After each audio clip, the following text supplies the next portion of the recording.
पोटावरची हट्टी चरबी म्हणजे विसरल फॅट. चला बघूया याला कसं कमी करायचं. बऱ्याचदा वजन कमी होतं, पण पोटावरची चरबी काहीही केल्या जात नाही. असं होतं का? ही साधीसुधी चरबी नाहीये.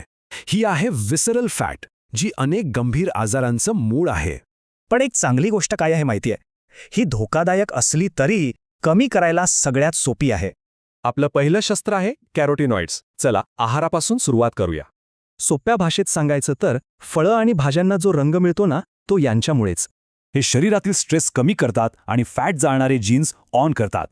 म्हणजेच काय तर आहारात भरपूर रंगीबेरंगी भाज्या आणि फळांचा समावेश करायला हवा.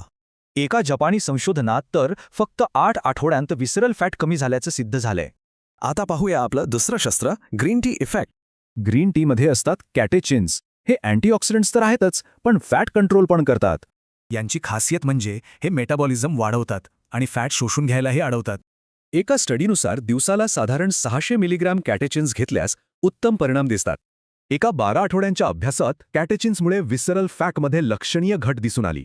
आणि आता येतो आपला शेवटचा आणि सगळ्यात महत्त्वाचा घटक, व्यायाम. डाएटमुळे एकूण वजन कमी होतं, पण व्यायाम थेट विसरल फॅटवर जास्त परिणाम करतो.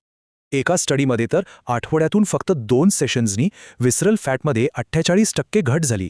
म्हणूनच वजन काट्यावरचा आकडा लगेच नाही बदलला तरी निराश होऊ नका.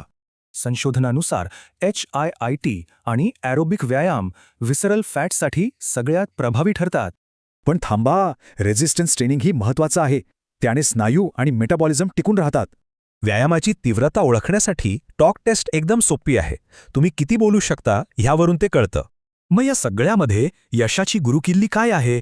एखाद्या परफेक्ट प्लॅनपेक्षा सातत्य ठेवणं हे जास्त महत्त्वाचं आहे, नेहमीच. तर मग सुरुवात कुठून करणार? आजचा कोणता एक बदल आपल्या आयुष्यात आणणार?